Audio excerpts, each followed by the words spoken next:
giro questa informazione. Perché la gente deve sapere, tu sai le cose, la televisione non te le racconta o te le racconta male, nessun problema, te le racconto io. Poi te scegli se credere alla televisione o a me. Questa è la tua scelta. Però io ti do la possibilità di vedere le cose in un modo differente. Hai visto mai che c'ho ragione io? E allora però devo fare delle cose, perché l'informazione deve essere fruibile. Io non è che ho la televisione, anche perché io ho rifiutato di andare in televisione ormai da diversi anni, non ce n'ho più voglia, salvo casi rarissimi per problemi tecnici, se no non ci vado. Ogni mese, ogni 2 mesi circa, mi ritelefona un network XYZ e mi chiede che non partecipa, e io gli dico no, perché la televisione non è, ora come ora, uno strumento che serve per dare informazione. Al massimo la televisione è qualcosa che serve per dare spettacolo. Io non posso andare in un posto e parlare 15 minuti di questo problema e poi mi fanno la ruotona della fortunona, capito? Non si può fare così, perché sennò sembra che stiamo a parlare di cose che non sono importanti, invece no. Quindi quello non è il posto giusto, allora facciamo le altre cose. Internet lo sviluppiamo alla grande e quindi cerchiamo di portare avanti la comunicazione su internet. Ci è voluto 10 anni per distruggere quella cattiva comunicazione che faceva il Centro Ufologico Nazionale su internet o il Centro Italiano Studi Ufologici su internet, via. Oggi fra un po' nessuno lo sa più che esiste il Centro Ufologico Nazionale o il CISU, Centro Italiano Studi Ufologici di Torino. Oggi uno scrive abduction e gli vengono 45 pagine mie. Questo vuol dire che io l'ho fatto apposta, ho trovato il sistema di cancellare la comunicazione degli altri, lo dovevo fare, in un modo del tutto democratico con internet. Lì si vede chi ha più voce in capitolo perché è quello che dà più informazioni. Dopo che te vai a visitare il sito del Centro Ufologico Nazionale 3 volte, 4, 5 e vedi che dopo 10 anni non c'è scritto nulla di nuovo, cerchi un'altra fonte. Tutto lì, non c'è niente di strano. Allora, cosa stiamo facendo? Stiamo facendo le seguenti cose. Un film che è una fiction, che questa è una fiction che costerà poco, cioè 1.400.000 euro, in cui si racconta di una addotta dove c'è un signore che fa le ipnosi, che è un docente universitario, dove accadono delle cose, dove c'è di mezzo la massoneria, dove ci sono di mezzo i servizi segreti, dove c'è di mezzo la chiesa, dove c'è la ricostruzione di questo signore, che è una ricostruzione del come è effettivamente l'alieno che noi grosso modo vediamo, che fa le cose che l'alieno che noi conosciamo fa. Insomma, è un modo per parlare e per far raggiungere questo tipo di informazione in modo subliminale a una parte di persone, di popolazione che comunque non ci conosce nemmeno. No? Tutte le operazioni che facciamo sono a costo zero, cioè noi non prendiamo una lira, mai, zero. Poi abbiamo finito di fare un DVD di 4 ore che è praticamente la versione in video di Alien Cicatrix o di Alieni e Demoni, che è un libro che ho scritto qualche tempo fa, dove però ci sono delle cose in più, cioè ci sono le testimonianze di 4 nostri addotti, persone che raccontano che cosa è successo prima, durante e dopo, e come si sono potuti liberare del loro problema, guarendo, tra virgolette. Perché, tra virgolette? Perché l'addotto non è un malato, è uno che ha un problema che deve risolvere.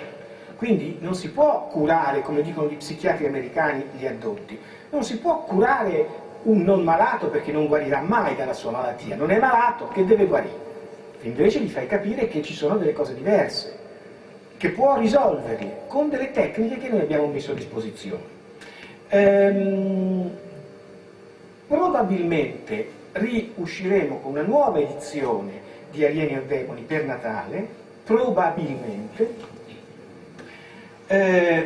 cambiando editore. Non c'è più il vecchio editore che è Chiara Luna, ma ci sarà un nuovo editore. Torino una casa editrice specializzata in DVD ha messo insieme 5 film di fantascienza e ha fatto un cofanetto. Sono venuti a farmi un'intervista e in realtà hanno utilizzato un'intervista video di una delle nostre riunioni dello Stargate e ci hanno fatto il 6º DVD. Questo che vuol dire? Vuol dire bene, perché noi riusciamo in qualche modo, anche con questa cosa, a portare avanti le nostre informazioni. Canali completamente differenti. Ecco, questo è quello che vi devo dire. Anche perché a maggio io smetto. Che vuol dire?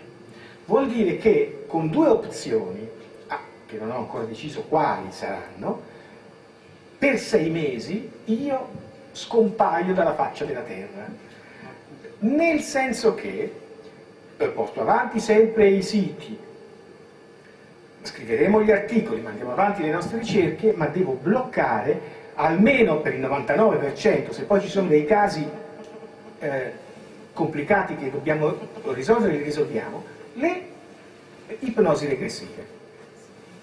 E c'è un motivo fondamentale, anzi ce ne sono 2. Uno è che questo è il momento in cui tutti si impadroniscano delle tecniche che abbiamo messo a disposizione e si tirino fuori da soli dal problema. Fondamentale questo. Abbiamo preparato anche un certo numero di persone che sanno fare quelle cose che prima facevo solamente io. E questo è una cosa che, se no non andiamo avanti. Poi vi dico i numeri delle persone che abbiamo sotto mano ora. Poi perché ognuno deve conoscere i propri limiti. Io credo di conoscere i miei limiti e se vado avanti ancora un po' così mi venite a portare le arance in manicomio. Allora vorrei evitare questa cosa e per almeno 6 mesi cercare di prendermi un po' di respiro. Dopo questi 6 mesi vediamo cosa succede. Ecco, questa è l'ipotesi di lavoro. Per cui ora sto portando avanti questo tipo di operazione. Ecco. Queste sono le informazioni tecniche che si danno all'inizio, no? Quando ci si incontra nelle riunioni di un'associazione e si dicono le cose. Tenete presente che una cosa forse non ci avete mai pensato.